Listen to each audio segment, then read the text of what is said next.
Hai Tizen. Oke, hari ini kita kedatangan Kak Tian. Nah, boleh Kak kenalin diri dulu nih. Oke, iya lupa. Udah boleh lepas masker ya kan? Oh iya, enggak tuh. Aku Tian dari Hutan Itu Indonesia.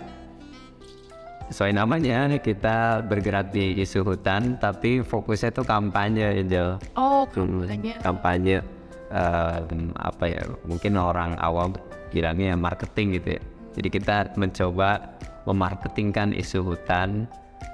Target utamanya orang muda urban yang tinggal perkotaan. Aku lahir besar di Jakarta, orang kota banget, jadi bukan orang hutan gitu. Tapi pengen sebenarnya jadi orang hutan. Nanti kita cerita kenapa begitu.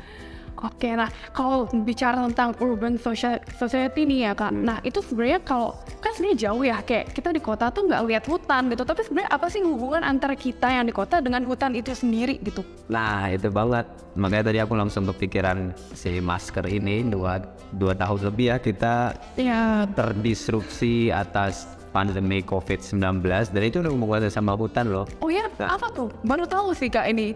Nah jadi dugaan utamanya kan adanya virus yang berpindah dari hewan ke manusia ya, yang katanya di Tiongkok gitu, dan itu kelelawar si virus COVID-19 itu, dan itu dari satwa liar. Kelelawar itu kan satwa liar ya sebutannya gitu, jadi dia tidak hidup di kota, tidak hidup bersama kita gitu ya, itu ada di hutan khususnya. Karena adanya alih fungsi hutan atau hutan yang diubah jadi sesuatu gitu ya, entah itu pemukiman, industri, tempat wisata atau sebagainya gitu, sehingga banyak orang atau manusia datang kan, jadi berinteraksi lah tuh hewan-hewan liar sama manusia. Nah mulailah ada perpindahan khususnya dengan makanan. Nah pas banget nih sama eating ini gitu ya. Jadi ada hubungannya loh pandemi COVID sama makanan, dan di dalam makanan itu ada virus, bakteri, ada yang baik, ada yang buruk kan. Nah, salah satunya si COVID-19 ini. Tapi pas pandemi aja, pas pandemi kemarin pasti relasinya menjadi semakin kuat tuh. Pertama misalnya kita kebutuhan udara bersih, jadi sering wisata ke ya tempat-tempat outdoor gitu ya. Ruang terbuka hijau ya di Jakarta. Bogor itu sering banget didatengin sama orang-orang Jakarta, atau bahkan ke daerah utara gitu ya, Peak atau Mangrove, di situ juga ada Muara Angke dan sebagainya gitu. Kita butuh banget tidak selalu ada di dalam ruangan, apalagi kita tinggal di tempat yang banyak atau dekat hutan. Wah itu luar biasa privilege banget sih, dapat udara bersih, air bersih gitu ya dan sebagainya. Nah hal-hal kayak gitu yang kita coba kampanyekan dan koneksikan atau relasikan gitu. Lewat apa? Pastinya media. Makasih Food Sustainisia, Eating membuat vlog-vlog seperti ini semakin banyak di channel-channel media populer. Itu bisa tahu atau mungkin mau belajar lebih, silakan ikut gerakan Hutan Itu Indonesia atau gerakan lingkungan lainnya gitu ya, karena kita terkampanyekan lewat media-media kayak gini. Kalau misalkan dari yang tadi Kak, kan kayak makanan pun itu dipengaruhi oleh hutan gitu ya, interaksi kita dengan hutan. Kalau hutan itu rusak, terus ke dampak ke komoditas itu sendiri seperti apa? Gitu? Ya, pertama-tama kita punya hutan terluas, hutan hujan tropis terluas ketiga di dunia aja. Setelah Brazil, karena punya Amazon sama Kongo. Jadi kita potensinya besar banget. Nah makanan kita yang selama ini kita lihat di restoran atau maupun di dapur itu banyak banget sebenarnya yang berhubungan atau bahkan berasal dari hutan. Nah aku mau challenge yang nonton di sini, nanti tulis di komen ya apa aja yang kalian punya gitu. Aku kasih contoh yang paling gampang dua deh. Yang pertama madu hutan. Ini selama pandemi kayaknya banyak dikonsumsi karena kita tahu madu kan bagus ya. Bagus untuk kesehatan ya. Meningkatkan imunitas tubuh dan sebagainya di sekitar hutan. Yang kedua rempah-rempah. Rempah-rempah ini banyak ya gitu ya. Ya you name it lah, kita tadi sekali lagi tulis di komen kira-kira rempah-rempah apa aja yang berasal dari hutan kita ya. Betul. Oke Kak, kan tadi kita ngomongin tentang konsumsi nih ya. Nah itu tuh seberapa besar sih pengaruh dari konsumsi kita nih urban society terhadap pelestarian hutan itu sendiri? Yes. Ya faktanya memang kerusakan hutan, pengurangan atau deforestasi gitu sebutannya itu karena konsumsi kita sih manusia. Dan hampir 70% populasi tinggal di kota, maka itu hutan Indonesia fokus dulu di perkotaan. Ditambah lagi ya karena kontribusi terbesar alih fungsi hutan atau deforestasi itu karena konsumsi peternakan, pertanian gitu ya. Jadi yang tadinya lahannya hutan terus diubah jadi pertanian, peternakan, dan itu untuk apa ya, untuk konsumsi kita gitu. Makanya ada salah satu solusi jadi vegetarian misalnya, itu salah satu solusi juga gitu, karena mengurangi lahan-lahan pertanian, peternakan yang terus menerus diubah dari hutan ke lahan-lahan tersebut.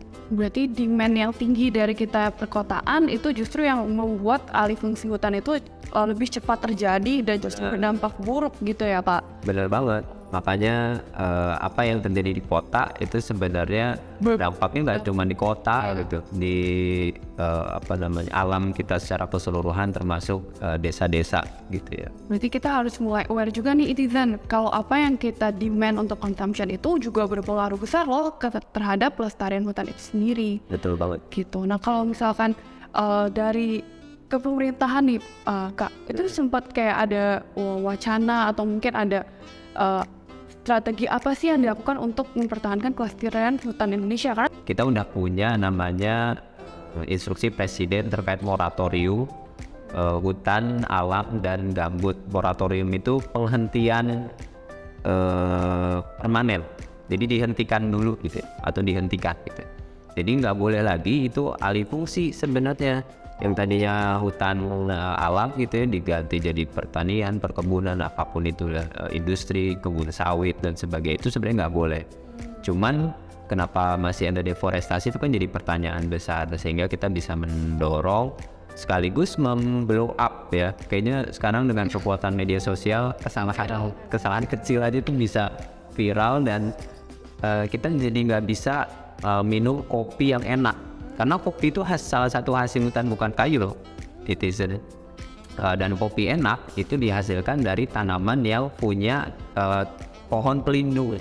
Jadi bukan di kebun kopi gitu, kayak kebun teh gitu, bukan. Tapi ada tanaman kopi sama pohon-pohon besar yang melindunginya gitu. Nah balik lagi ke pemerintah tadi, kita bisa mendorong atau sebutannya advokasi gitu ya, lewat cara kita masing-masing. Nggak harus turun ke jalan, kita bisa advokasi dengan berbagai cara mendorong pemerintah. Pemerintahnya juga nggak cuma pemerintah pusat ya, bagi Itizen yang tinggal di daerah-daerah atau kota-kota, ya dorong pemerintah daerahnya sendiri untuk membuat lebih baik lagi. Oke, kalau misalkan kita lihat dari kegiatan kakak nih di hutan itu Indonesia gitu ya, sebenarnya boleh dijelasin lebih lanjut nggak sih Kak, jenis-jenis kegiatan apa yang paling sering dilakukan, kemudian mungkin selama ini kita udah kolaborasi sama pemerintah atau dari pemerintah sendiri, apakah mensupport gitu dari kegiatan kakak selama ini gitu? Ya, karena mandat utama kami kampanye, memarketingkan isu hutan, jadi memang kami banyak banget kerjasama justru sama pihak-pihak atau orang-orang yang belum kenal isu hutan, karena kita pengen bawa mereka jadi pasarnya. Justru ya. Betul, pasarnya hutan Indonesia. Untuk apa ya? Untuk ngejagain itu. Tak kenal maka tak sayang, sekali lagi. Nah mungkin supaya sobat-sobat urban nih termotivasi untuk lebih aware lagi tentang pentingnya fungsi hutan gitu ya. Mungkin ada pesan nggak Kak untuk kita? Yang pertama dulu, yang udah nonton ini, mudah-mudahan sering nonton vlog-vlognya Iting. Jadi pelajari, karena semuanya proses ya.